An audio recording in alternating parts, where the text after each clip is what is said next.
Isang nakamamanghang sandaling pangmaharlika ang yumanig sa mga taga-subaybay ng palasyo at muling nagpasiklab ng mga debate sa buong mundo.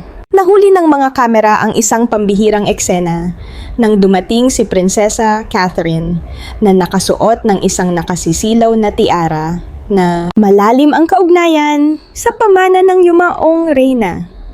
Isang simbolong pinaniniwalaang inilalaan lamang para sa pinakamahahalagang okasyon. Habang lumalaganap ang mga bulong-bulungan sa mga maharlikang lupon at sinusuri ang bawat detalye, isang tanong ang nangingibabaw sa usapan.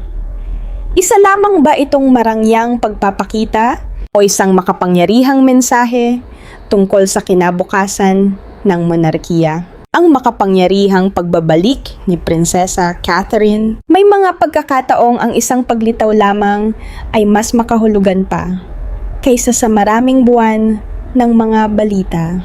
At iyon mismo ang nangyari nang pumasok ang prinsesa ng Wales sa maringal na bulwagan ng Windsor Castle para sa isang makinang na state banquet bilang parangal sa bumibisitang Pangulo ng France. Ang gabi ay nakatakdang magdiwang ng diplomasya.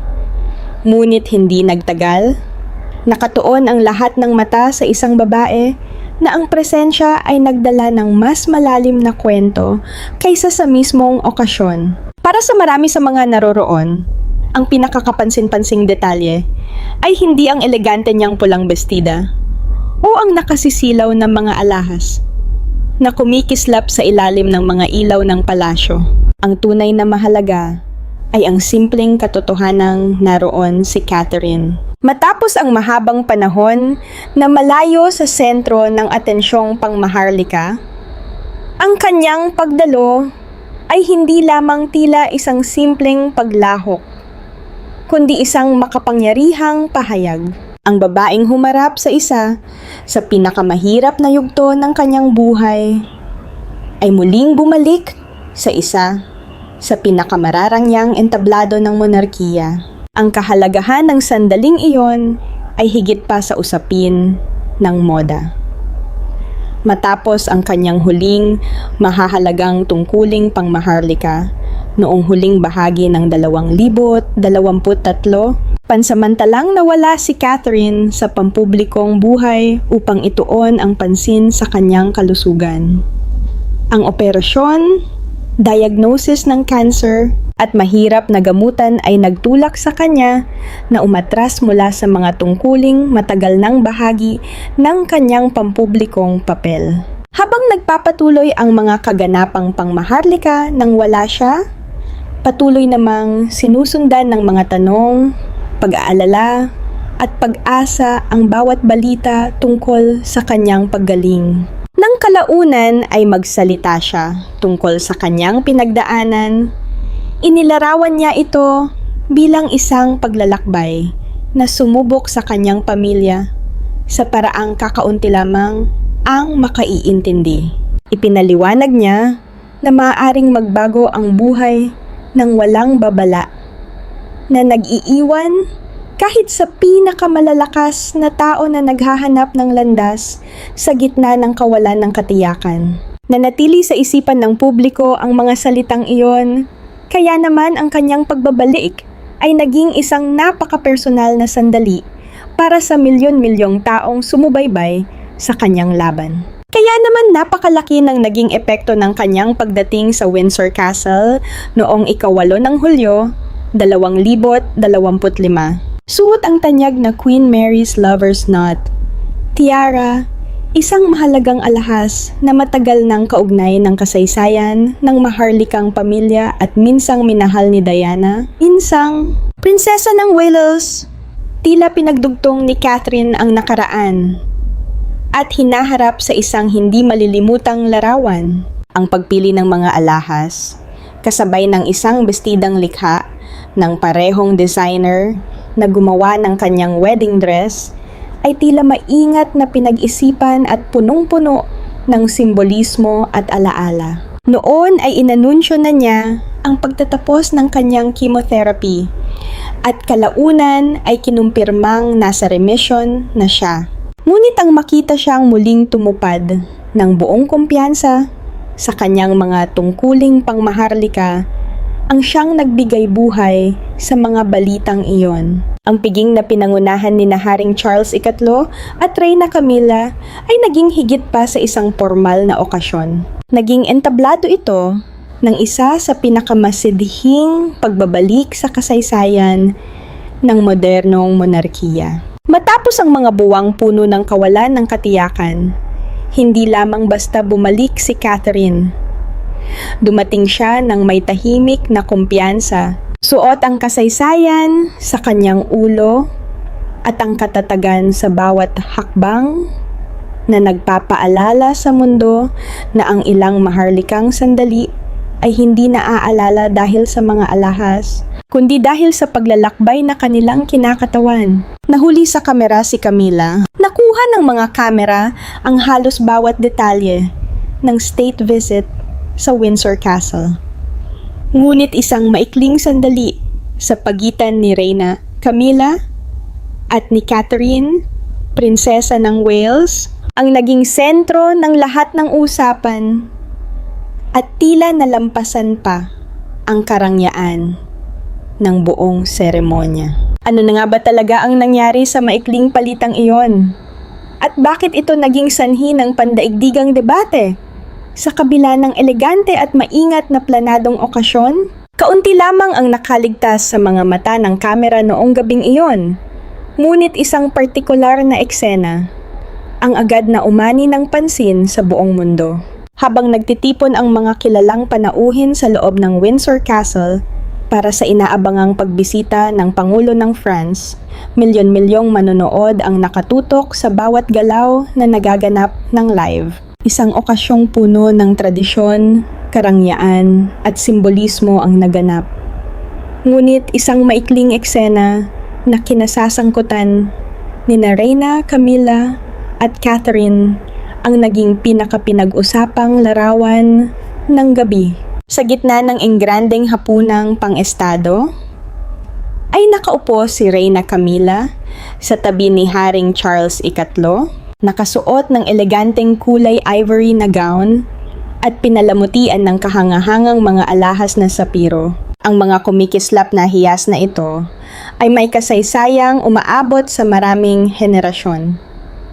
Kabilang dito ang tanyag na Belgian sapphire tiara, kasama ang katugmang kwintas at pulseras na minsang minahal ni Reyna Elizabeth II. Ang mga sapiro ay bahagi ng regalong pangkasal na ibinigay sa batang prinsesa noong 1947, kaya't higit pa sila sa magagandang palamuti.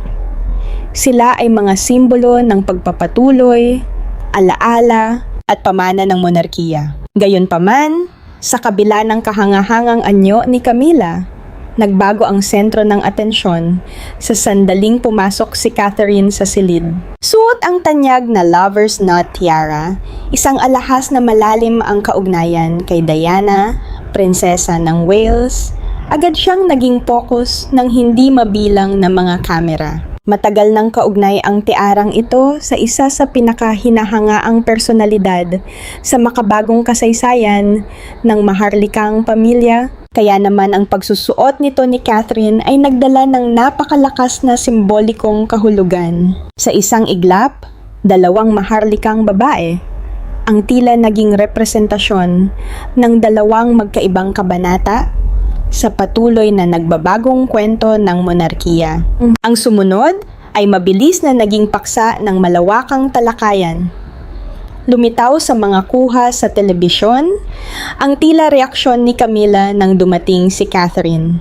Bagamat sandali lamang ito, sapat na yon upang magsimula ang matinding haka-haka. Paulit-ulit na pinanood ng mga manonood ang eksena, sinusubukang bigyang kahulugan ang isang banayad na ekspresyon na hindi kailanman opisyal na ipinaliwanag. May ilan na nagbigay kahulugan dito bilang tahimik na paghanga sa kumpiyansa at dignidad ni Catherine. Ang iba naman ay naniniwalang ipinakita nito ang pagkilala sa nananatiling impluwensya at alaala ni Diana na hanggang ngayon ay patuloy na humuhubog sa pananaw ng publiko tungkol sa maharlikang pamilya. Mayroon ding mga nagsabing maaaring sumasalamin ito sa masalimuot na emosyonal na kasaysayan na patuloy na bumabalot sa panloob na mundo ng monarkiya.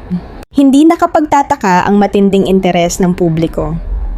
Sa loob ng maraming dekada, masusing sinubaybayan ang landas ni Camilla tungo sa pagtanggap ng publiko habang dahan-dahan siyang naging isang iginagalang na miyembro ng maharlikang pamilya. Samantala, si Catherine ay patuloy na umangat bilang isa sa pinakaminamahal na modernong muka ng monarkiya.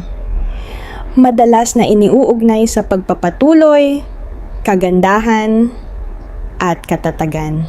Ang kanilang magkasamang pagdalo noong gabing iyon ay lumikha ng isang kapansin-pansing larawan, isang paghahambing sa pagitan ng nakaraan at kasalukuyan, tradisyon at pagbabago, alaala at pag-renew.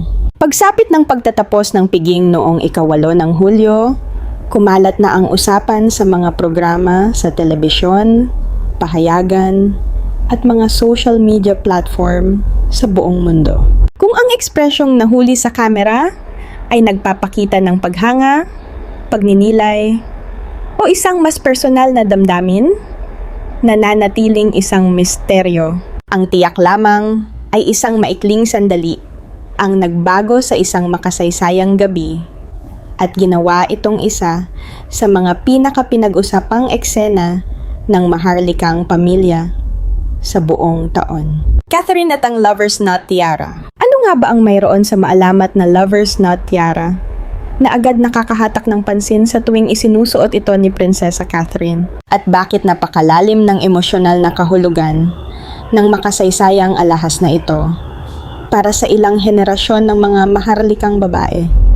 Isang simbolo hindi lamang ng kagandahan, kundi ng tagumpay, dalamhati, at matatag na tradisyong pangmaharlika. Sa tuwing pumapasok si Prinsesa Catherine sa isang silid habang suot ang tanyag na Lover's Knot Tiara, tila agad nagbabago ang sentro ng atensyon. Hindi lamang ang kislap ng mga diamante ang nakakaakit ng mata. Ang tunay na nagbibigay ng kapangyarihan rito ay ang kwento nitong dala. Isang kwentong hinabi sa buhay ng maraming henerasyon ng mga babaeng maharlika. Sa mga makasaysayang okasyon, personal na tagumpay, at mga sandali ng matinding pagdurusa, kaunti lamang na mga alahas sa kasaysayan ng monarkiya ang may ganitong lalim ng kahulugan. Kaya para sa marami, higit pa ito sa isang magandang palamuti. Isa itong buhay na tulay patungo sa nakaraan. Bago pa man may ugnay si Catherine sa tiara, matagal na nitong nakamit ang natatanging lugar sa kasaysayan ng maharlikang pamilya. Nilikha ito noong 1913 at 13 ng kilalang alahero na si Gerard para kay Reyna Mary. Ang disenyo nito ay hinango mula sa isang mas lumang pamana ng pamilya na dating pagmamay-ari ng kanyang lola na si Prinsesa Augusta ng Hesse.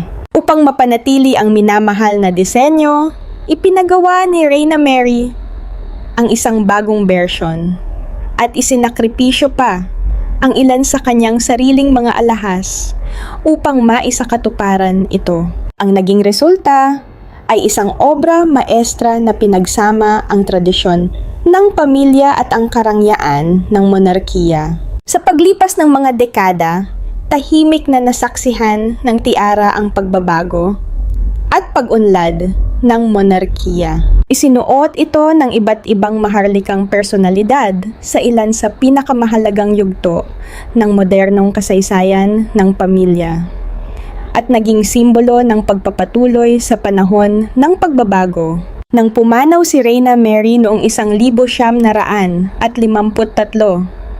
minana ni Reyna Elizabeth II ang mahalagang alahas na lalo pang nagpatibay sa katayuan nito bilang isa sa pinakamahalagang pamana ng korona. Ngunit may isa pang babaeng maharlika na tuluyang nagbago sa kapalaran ng tiara at ginawa itong pandaigdigang simbolo. Noong 1981, ipinahiram ang lover's knot tiara sa batang si Prinsesa Diana matapos ang kanyang kasal kay Prinsipe Charles.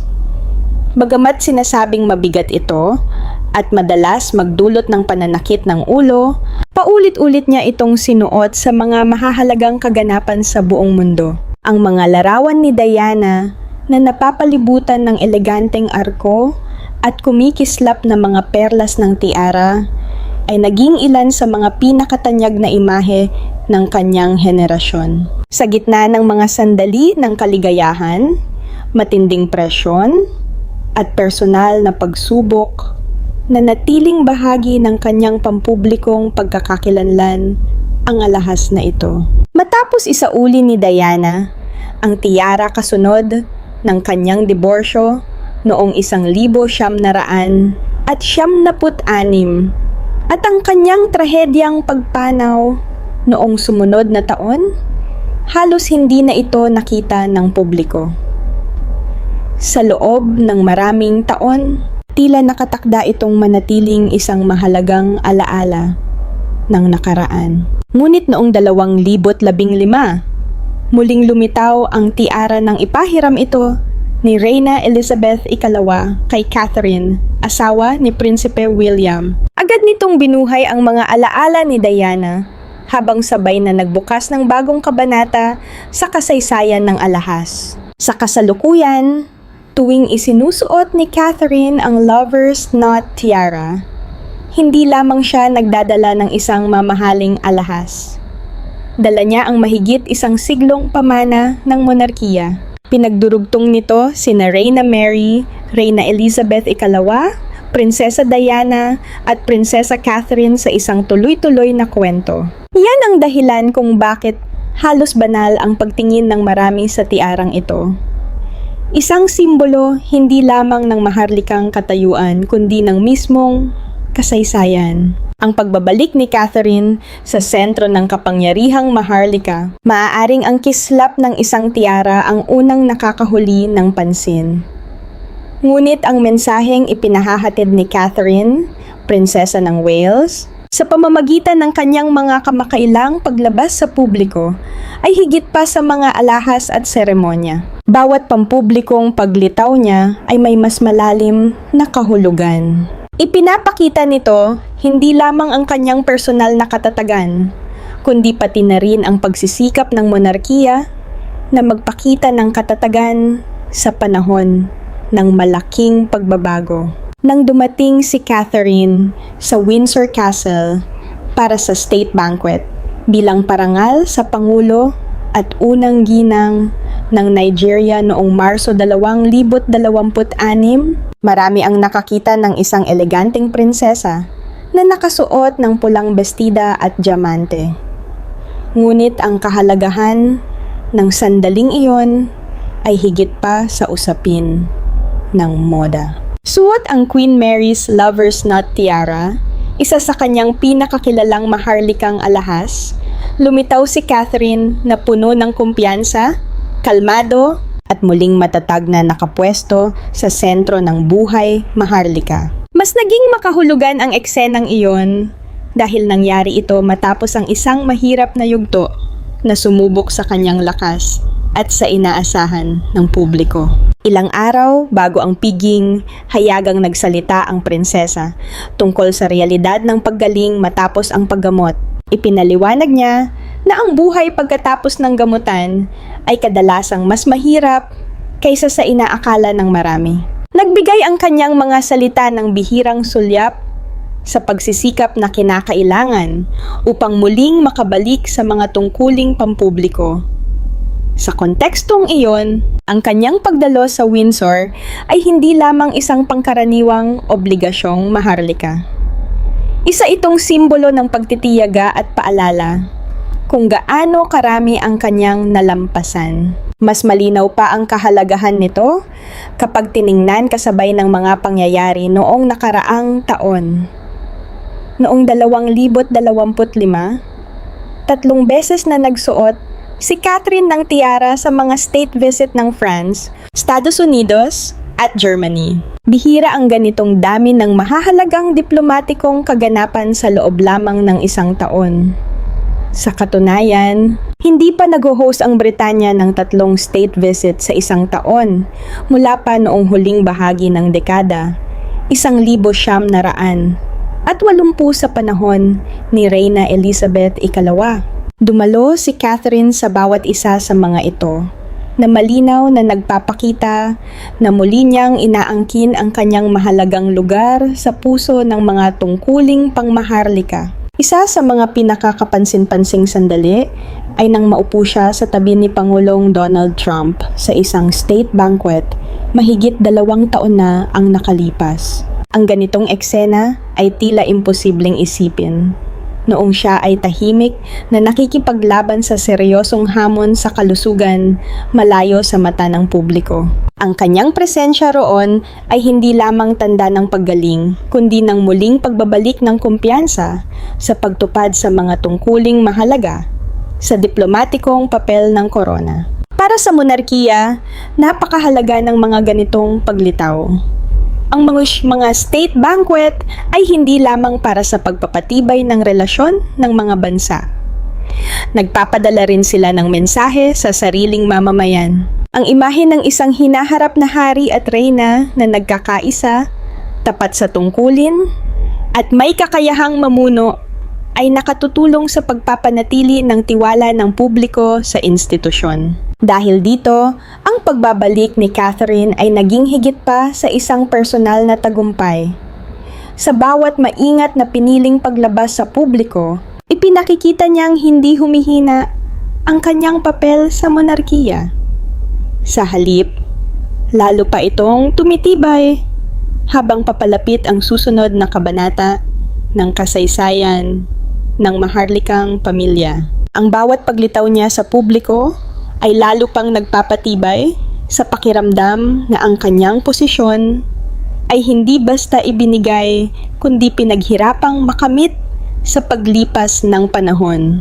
Kapag inilagay sila sa tabi ng isa't isa, malinaw ang pagkakaiba kahit walang salitang binibigkas. Ang isa ay kumakatawan sa isang hinaharap na matagal nang inaasahan, habang ang isa naman ay sumasalamin sa isang tungkuling nahubog at napatunayan sa pamamagitan ng karanasan. Si Camilla ay larawan ng katatagang nakamit sa pagdaan ng panahon. Samantala, si Catherine ay sumisimbolo sa isang kapalarang unti-unting lumalapit. Sa kanilang magkakasamang paglitaw sa mga seremonyang pangmaharlika, hindi na kailangang ipaliwanag ang anumang bagay. Hindi lamang tela o diamante ang kinukunan ng mga kamera. Kinukunan nila ang kahulugang nakatago sa katahimikan. Maging ang simpleng katahimikan ay nagiging bahagi ng mensahe. Humuhubog sa paraan ng pagtingin ng mundo sa pagpapatuloy, awtoridad, at tahimik na kapangyarihan ng korona sa paglipas ng panahon. Ang tahimik na kapangyarihan ni Catherine sa ballroom. Sa ilalim ng liwanag ng mga kristal na nakasabit sa kisame ng ballroom, tila napakadali ng lahat. Ngunit wala ni isang detalye ang nangyari nang nagkataon lamang. Ang mukhang natural mula sa malayo ay bunga ng maingat na pagpaplano, eksaktong tiyempo, at kontroladong kilos. Bawat pagpasok at paghinto ay may kahulugang higit pa sa seremonya. Sa gitna ng kapaligirang iyon, kumilos si Catherine ng may kalmado at kumpiyansa. Hindi naapektuhan ang kanyang mga hakbang ng tahimik na pagbabago sa balanse ng impluwensya na nagaganap sa paligid niya. Madali niyang binati ang mga panauhin, nanatiling mahinahon ang kanyang mga ekspresyon, na para bang walang anumang pagbabago sa kapangyarihan ang maaaring sumira sa kanyang katahimikan. Walang puwersa at walang anunsyo, siya ang naging sentro ng atensyon. Ang mga diplomat at matataas na opisyal ay tila natural na nahihikayat na lumapit sa kanya, na para bang matagal nang nakatakda ang kanyang lugar sa silid. Sa kanyang tabi ay si Prinsipe William, hindi bilang dekorasyon, kundi bilang matatag na suporta. Tahimik niyang inaangkop ang kanyang posisyon sa tuwing gumagalaw ang mga kamera o nagbabago ang direksyon ng mga opisyal. Ang kanyang presensya ay bumubuo ng isang hindi nakikitang proteksyon na tinitiyak na si Catherine ay hindi kailanman maiiwang mag-isa sa harap ng publiko. Sa bawat larawang nakukunan, lalo nitong pinatitibay ang pakiramdam ng pagpapatuloy, na para bang ang hinaharap ng monarkiya ay tahimik nang nakapuwesto sa kanyang likuran. Ngunit hindi pare-pareho ang distribusyon ng atensyon sa buong gabi. Si Reyna Camilla, na nanatiling propesyonal at nakatuon sa kanyang tungkulin, ay dumaan sa isang mas masalimuot na landas. May mga pagpapakilala na dumating sa eksaktong sandali. May mga opisyal na mahinahong nagbigay ng ibang direksyon sa mga pag-uusap. Ang bawat pagtatangkang manatili sa pinakakitang bahagi ng pagtitipon ay tila unti-unting naililihis ng may lubos na paggalang. Walang direktang pagtanggi, ngunit wala ring nanatiling nakapabor sa kanya ng matagal. Ang ballroom mismo ay tila may sariling alaala ng mga dating pagtitipon, na para bang naaalala nito ang mga hindi nakasulat na hierarkiya ng hindi kailangang magsalita. Ang kilos ang pumalit sa mga utos, at ang posisyon ang naging pinakamakapangyarihang puwersa sa silid. Maging ang mga kamera ay tila kusang nag-aayos ng kanilang focus, na para bang ginagabayan ng likas na pakiramdam at hindi ng anumang direktang utos. Ang lalong naging kapansin-pansin si Catherine, hindi dahil hinanap niya ang atensyon, kundi dahil kusa itong lumapit sa kanya. Habang natural na nabubuo ang mga grupo ng pag-uusap sa kanyang paligid, nanatili siyang kalmado at hindi nagmamadali. Hinayaan niyang umayon ang gabi sa kanyang presensya, sa halip na siya ang humabol dito. Samantala, ang ibang bahagi ng silid ay tila lumalawak para sa iba. Lumilikha ng distansyang hindi ipinahayag, ngunit malinaw na nararamdaman. Walang isang partikular na sandali ang nagtakda ng pagbabagong ito. Walang pagtatalo, walang mataas na boses. Tanging ang mabagal na pagbabago ng espasyo at focus ng mga mata. Sa huli, lumitaw ang isang malinaw na kaibahan. Ang isa ay unti-unting naging sentro. Ang isa naman ay dahan-dahang nailagay sa gilid. Pareho silang nanatiling elegante sa isang kapaligirang nagbibigay halaga, hindi lamang sa presensya, kundi pati sa estratehikong pagpoposisyon. Nang papalapit na ang pagtatapos ng gabi, ang ballroom ay hindi na lamang isang entablado, kundi isang mapa ng impluwensya na iginuhit sa pamamagitan ng kilos. Dito, ang pagiging nakikita ang naging pinakatahimik na anyo ng awtoridad. At ang bawat hakbang ay tila may kahulugan na bago pa man ito gawin. Korona ng alaala at tahimik na kapangyarihan. Ang kwento ng magiging reyna sa hinaharap ay hindi lamang binubuo ng mga seremonya at tradisyon. Ito rin ay hinuhubog ng katahimikan, mga simbolo, at ng malalim na bakas ng kasaysayan. Mula noong 2024, muling lumitaw si Catherine sa pampublikong buhay ng monarkiya sa paraang maingat, kontrolado, at may tahimik na lakas. Sa sentro ng bagong yugto ng kanyang pampublikong presensya ay ang isang simbolong matagal nang kumakatawan sa pagpapatuloy at pagbabago sa monarkiya, ang maharlikang tiara. Mula nang pakasalan niya si Prinsipe William noong 2011, 4 na mahahalagang tiara ang naging bahagi ng kanyang paglalakbay. Ang Cartier Halo Tiara ang unang nagpakilala sa kanya sa simbolismo ng monarkiya sa araw ng kanyang kasal sa London. Ang Lotus Flower Tiara naman ay nagpatibay sa kanyang lugar sa modernong imahe ng korona. Ang Strathmore Rose Tiara na sinuot niya sa isang state banquet sa Seoul noong 2023 ay tahimik na nagbigay pugay sa alaala ng Queen Mother. Ngunit walang ibang tiara ang nakatanggap ng higit na atensyon kaysa sa Lover's Knot Tiara. Mula kay Reyna Mary, kay Reyna Elizabeth II, hanggang kay Prinsesa Diana, dala nito ang isang kasaysayang puno ng paghanga, pag-ibig, sakripisyo, at pagkawala. Isa itong marupok, ngunit makapangyarihang tulay sa pagitan ng romansa, tungkulin, at alaala. Habang lalong lumalalim ang papel ni Catherine sa monarkiya sa kanyang pagbabalik noong 2025, naging kapansin-pansin ang banayad na pagbabago sa kanyang estilo. Mas naging malumanay ang kanyang presentasyon, mas natural ang kanyang mga ekspresyon at maging ang kanyang paraan ng pagsusuot ng mga tiara ay nagpakita ng higit na personal na pagkakakilanlan kaysa sa mahigpit na formalidad. Habang nakatuon ang pansin ng publiko sa kagandahan at karangyaan, may isa pang mas tahimik na kwento ang umuusbong sa loob ng palasyo, isang kwento ng distansya, pag-iwas, at mga desisyong hindi kailanman hayagang ipinapaliwanag. Sa loob ng maharlikang mundo, ang pagkawala ng presensya ay kadalasang mas makapangyarihan kaysa sa anumang pampublikong pahayag. Sa huli, nananatiling isang maselang balanse ang monarkiya sa pagitan ng mga nakikitang seremonya at mga hindi nakikitang pagbabago. Dito, ang kahulugan ay mas madalas ipinapahayag sa pamamagitan ng kilos kaysa sa mga salita. Mula sa mga tiarang isinusuot sa harap ng publiko hanggang sa katahimikang namamayani sa likod ng mga saradong pinto.